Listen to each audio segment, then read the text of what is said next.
More than $600 million of crypto has already been stolen this year. In 2026, we are not even halfway through. And the attacks aren't the same crude scams from a few years ago. State-level groups are using AI to generate deepfakes of real exchange support staff. Wallet drainer malware now signs transactions for you in the background while you sleep. Hardware wallet supply chains are being compromised before the device even ships. The good news is that the fundamentals still work. The bad news is that 90% of people watching this video are doing the fundamentals wrong. In the next 12 minutes, I'm going to walk you through the 7 security habits that protect you in 2026. Some of these you've heard before, some you haven't. By the end, you will have a checklist you can actually use.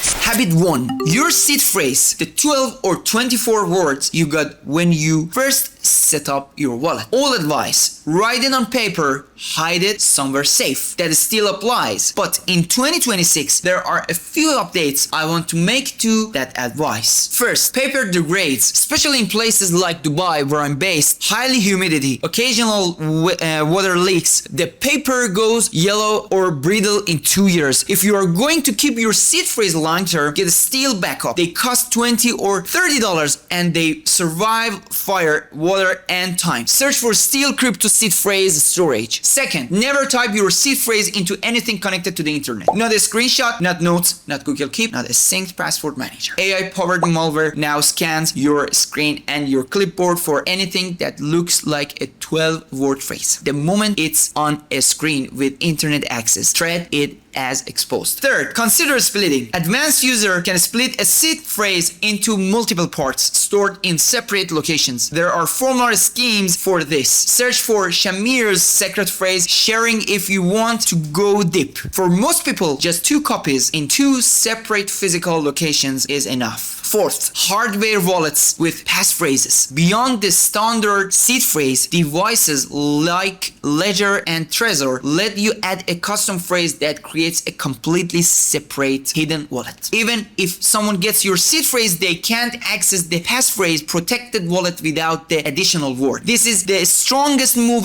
available to a non-technical user in 2026. Habit 2. Hot versus cold wallets. A hot wallet is software connected to the internet. Trust Wallet, MetaMask, anything on your phone or computer. A cold wallet stores your keys offline, usually on a hardware device like a Ledger or Trezor. The rule is simple. Keep 80 to 90% of your crypto in cold storage. Use the hot wallet only for the amounts you are actively trading or transacting with. Here's the why. Because if a hot wallet gets compromised through malware, a malicious DApp, a bad signature, the damage is kept at whatever's in that wallet. If everything you own is in one hot wallet and it gets drained, that's the entire portfolio gone. Hardware wallets aren't free. They cost between $100 and $200. If you have any meaningful amount of crypto, and meaningful in 2026 means more than maybe $2,000, a hardware wallet is non-negotiable. It's cheaper than the insurance you'd want and it works. Habit 3, and this is the one nobody talks about properly. Use multiple wallets for different purposes. Do not use one wallet for everything. Here's a setup that works for most people. Wallet number 1 is your Vault hardware wallet. Never connect to DApps. Holds your long-term Bitcoin and Ethereum and major positions. Wallet number 2 is your trading hot wallet for active positions on platforms like Hyperliquid, swaps on DEXs, holding you might touch in the next few weeks. Wallet number 3 is your Degen wallet for new tokens, meme coins, NFT mints. Anything experimental, anywhere you are going to sign weird transaction with unknown contracts. You keep less than a few $100s in there. If it gets drained, you shrug, you start over. The key insight here, most wallet drainers exploit the moment you connect it to a sketchy contract. If your Degen wallet is the only thing connected when that happens, your main funds are completely untouched. Habit 4, understanding wallet drainers. Because they they are the single biggest source of losses in 2026. A wallet drainer is a smart contract designed to look harmless. It might be on a fake airdrop page, a fake NFT mint, a fake DeFi protocol. You connect your wallet, the site says something like this: sign to claim your token. What you actually signed was a permission, not a transaction with a clear amount and recipient, but a blanket approval that gives you the contract permission to move tokens out of your wallet at any time, in any amount. The next time attacker hits a bottom and your funds are gone. How to defeat them? First, read every signature pop-up. If the data looks like random hex and the wallet isn't clearly telling you what's being moved, reject it. Modern wallets like Trust Wallet, MetaMask, Rabby now show human readable summaries. If a summary isn't there or doesn't make sense, don't sign. Second, run a transaction simulator. Wallets like Rabby do this automatically. They show you exactly what tokens will leave your wallet before you sign. If anything looks unexpected, cancel. Third, use a separate browser profile or even a separate device for any new D app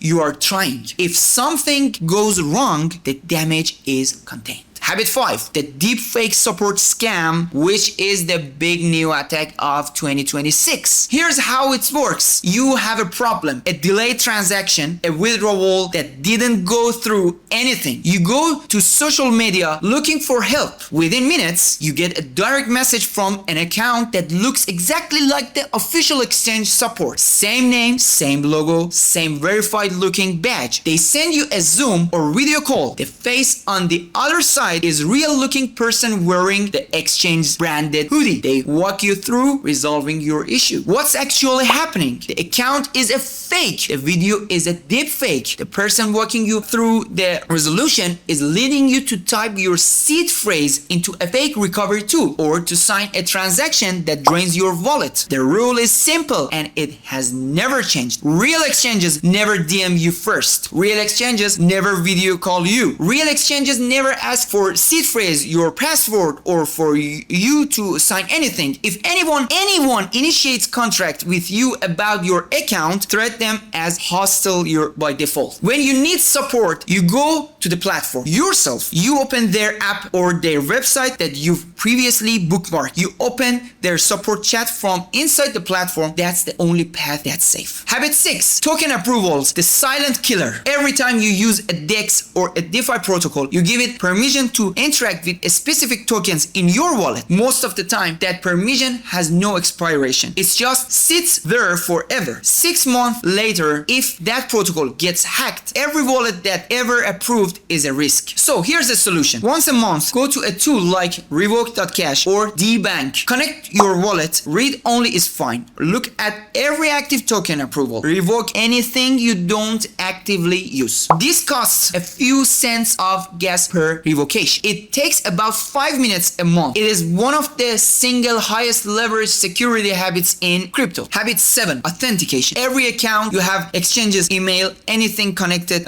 your crypto life must have two-factor authentication, but not SMS-based two-factor. SIM swap attacks, where an attacker convinces your phone carrier to transfer your number to their device, are now common enough that any account protected only by SMS should be considered exposed. Use app-based 2FA authenticator apps like Google Authenticator, Authy, or something like this. Better yet, use a hardware security key like a YubiKey for your most important accounts. They are roughly $30 to $50 and they are effectively impossible to phish. Same goes for your email. Your email is the master key to your entire digital life. If someone gets into your email there, they can reset passwords on every other account you have. Protect your email with hardware 2FA before you protect anything else. Last habit, and the one that gets skipped most often, estate planning. If something happens to you, can your family access your crypto? If you have no plan, the answer is almost certainly no. Self-custody means total responsibility, and that responsibility doesn't pause when you are gone. You don't have to write a Hollywood-style will.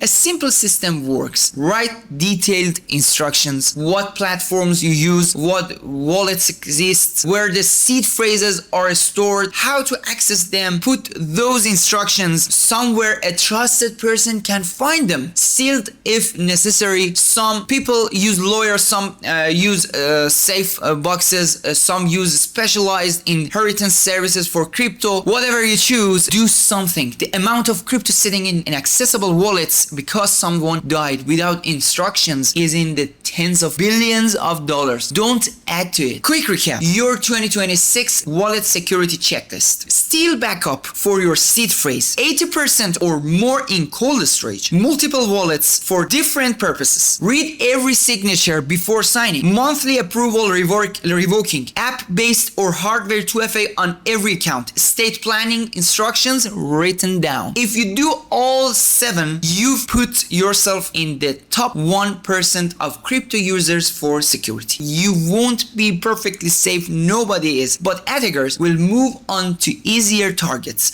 and in these games, that's the whole goal. Next video, I'm pivoting from tools and security into actual analysis. I'm going to teach you how to read a Bitcoin chart properly, not the YouTube guru version, but the version that actually helps you understand what's happening. Subscribe, hit the bell, and I will see you later.